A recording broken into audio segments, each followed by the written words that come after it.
مفتی صاحب، جو شخص بیٹھ کر نماز پڑھے وہ رکوع میں سرین اٹھائے گا یا نہیں؟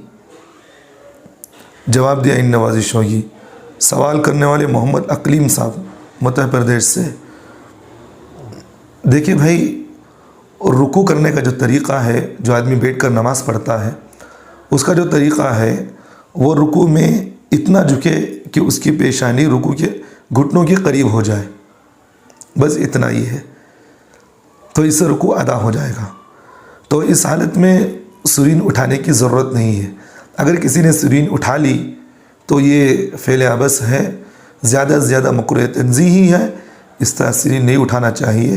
اللہ نے جب آسانی دی ہے تو انسان کو آسانی سے فائدہ اٹھانا چاہیے، مشکل میں کیوں اپنی زندگیاں ڈالنے۔ تو اس لیے آسان یہی ہے کہ بیٹھ کر نماز پڑھنے والے کے لیے اپنی پیشانی کو اپنے گھٹنوں کے قریب لے جائے، بس اتنا۔